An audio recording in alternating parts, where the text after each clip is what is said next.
While I was sleeping last night, there was an earthquake. Oh God, what's that? Hey, we gotta get out of here. I jumped out of bed.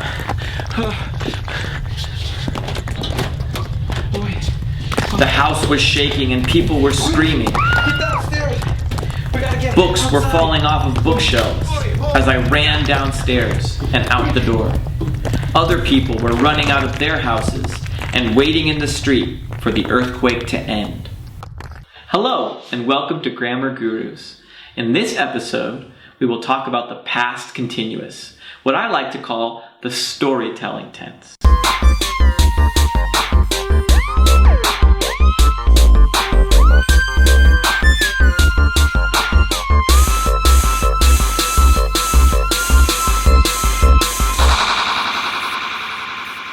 We'll look at how we form the past continuous, when we use the past continuous, and we'll look at some example sentences of the past continuous. We form the past continuous by using the verb to be in the past tense, was or were, plus a verb ing. And normally we have another sentence, often in the past simple, that says something about when the past continuous action happened. Either this past simple sentence will cut off the past continuous action, or will just say something else that happened while the past continuous action was happening. Okay, so when do we use the past continuous? When is it a good idea to use the past continuous? We like to use the past continuous in telling stories. Unlike the past simple, which just lists actions that happened in the past, the past continuous shows actions happening at the same time as other things in the past. So it's helpful when telling a story. So let's look at a story using only the past simple, and then that same story using the past continuous and the past simple to show you what I'm talking about. So here's the story with only the past simple. I slept last night. What? There was an earthquake. God, what's that? Hey, we gotta get out of here. I jumped out of bed.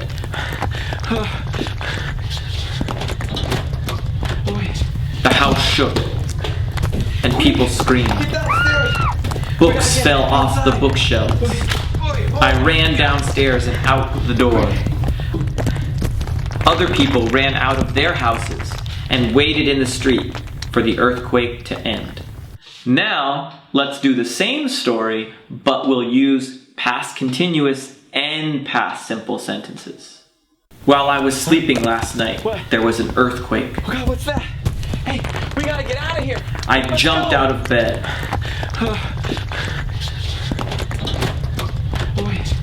The house was shaking and people were screaming. Get downstairs.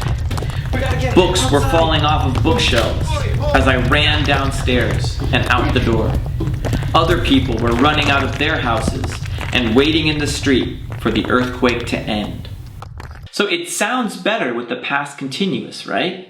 The past continuous shows more than one thing happening at the same time. When we listened to the story in only the past simple, it just sort of listed the events, one after another. But with the past continuous, it seemed more alive and more action-packed. Things were happening at the same time. As I was saying, we normally have to give more information, not just the past continuous sentence. We have to give another sentence or a piece of information that tells us more about when the past continuous action happened, or other things that happened at the same time, or perhaps something that cut off the continuous action and caused it to stop. It sort of tells us more information, lets us see more clearly what was going on. If I tell you I was sleeping last night, your response would probably be yes, and what? If I just say I was sleeping last night, well, I was sleeping many, many times in my life. That doesn't mean anything to you. But if I say I was sleeping last night when there was an earthquake, now that tells you something. You can see clearly in your mind a picture of me sleeping, the house shaking. So suddenly it has much more meaning. So let's look at some sentences to show you what I'm talking about. She was running this morning when she tripped over a rock. Okay, so in this sentence, we have the past continuous example, she was running, and then we have when she tripped over a rock. Now this second part, the second sentence, a past simple sentence, this tells about what happened at the same time as the continuous action. In this case, it cuts off or stops the continuous action. She was running and then she tripped over a rock. So note, we can switch the two parts of that sentence around to make it she tripped over a rock while she was running. Now either way is okay. She was running when she tripped over a rock, or she tripped over a rock while she was running. Both are okay. And also notice that we used when in front of the past simple sentence and while in front of the past continuous sentence. Sometimes we can just give a time, and that's enough information to give meaning to the past continuous action. For example, I was already sleeping at 8 o'clock last night. So that tells you that if I were already sleeping at 8 o'clock last night, that must mean that I was very tired last night and went to bed very early. We can also use two past continuous sentences to show that the actions were happening at the same time. For example, I was working while I was taking care of my son last night. So that sentence shows that two actions, I was working and I was taking care of my son, were happening at the same time. I was changing a diaper and typing on the computer and getting a milk and calling my boss, and those two actions were happening at the same time. It's not that I did one and finished it and then went on to the next one, but they were happening at the same time. And lastly, we can use the past continuous to set the mood of a scene, to talk about all the things that were happening, the things that people were doing at a place, a scene that's maybe interesting, exciting, or possibly dangerous. For example, the city was flooded. An old man was fishing in the parking lot. Two girls were swimming in the street. A noodle shop was giving away free food. And the police were handing out fresh drinking water. Let's look more closely at how we form the past continuous. To form the past continuous, we need a subject plus the verb to be in the past, was or were, plus a verb ing. Okay, let's look at our first example sentence. She was running when she tripped over a rock. So, what is the subject, the who or what that does the action in this sentence? She. And what is the main action word? Running. And are there any other verbs that help make this the past continuous? Was. Let's take a look at another example sentence. You were paying attention to me while I was teaching. So now in this example, in this sentence, there are two parts, two separate parts. Let's look at each one individually. So for the first part, what is the subject, the who or what that is doing the action? You.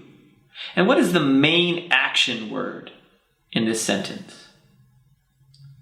Paying. And are there any other verbs that help make this the past continuous? Were. Okay, now let's look at the second part of this sentence. While I was teaching. Now what is the subject, the who or what, that does the action in this part of the sentence? I. And what is the main action word in this part? Teaching. And are there any other verbs that help make this the past continuous? Was. So let's take a look at how we make yes-no questions. Well, what is a yes-no question? A yes-no question is a question that can be answered by yes or no. Let's look at our first example sentence. She was running when she tripped over a rock. So we'll take the helper verb was and move it to the front of the sentence. So it becomes, was she running when she tripped over a rock? So let's look at how we answer a yes-no question. Well, we answer it with a yes or a no, but not just a yes or a no. If we answer with yes, we answer with yes plus the subject plus the helper verb. So in this case, it's yes, she was.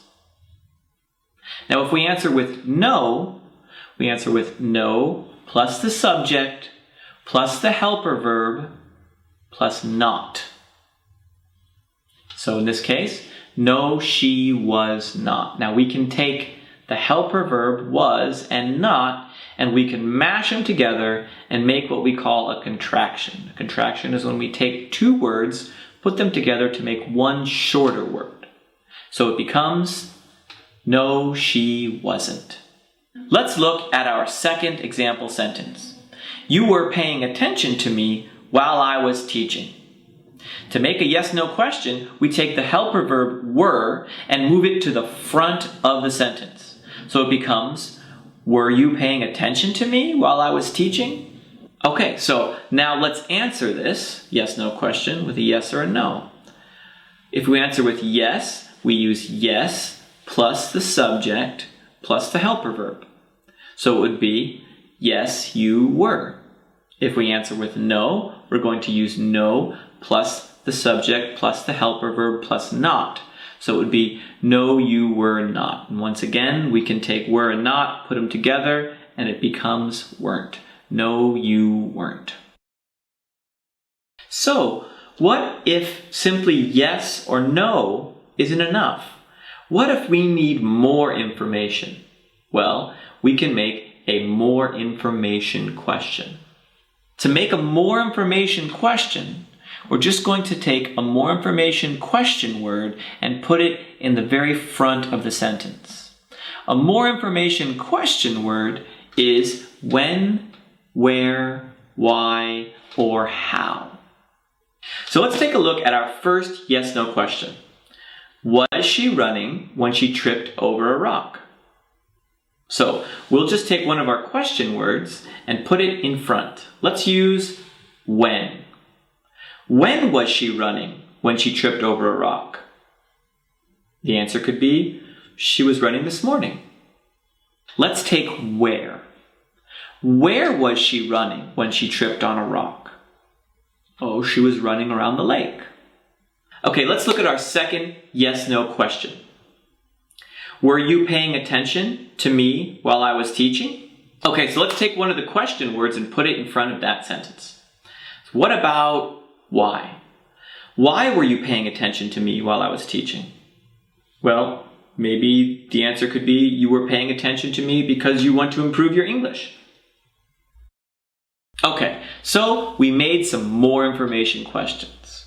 But we can also make questions by simply replacing the subject in a sentence with who or what. We use who for people, and we use what for things that are not people. So let's look at our first example sentence. She was running. So we can take the subject, she, and replace it with who, and it becomes who was running. Oh, my friend Sarah was running. Now we could also use what. Let's form a sentence using what. What was running? Oh, my dog was running. Okay, so let's look at our second example sentence. You were paying attention to me while I was teaching. So we can take the subject, you, and we can replace it with who. And the sentence becomes a question. Who was paying attention to me while I was teaching? Okay, now let's look at making some negatives in the past continuous. To make a negative, we use not. We simply take not and put not behind the helper verb, and it makes the sentence negative, saying that something was not happening. Let's look at our first example sentence. She was running when she tripped on a rock. So all we have to do is take not and put not behind the helper verb was, and it becomes she was not running when she tripped on a rock. Now we can take was and not, put them together and make it wasn't. She wasn't running when she tripped on a rock. Now let's look at the second example sentence. You were listening to me while I was teaching.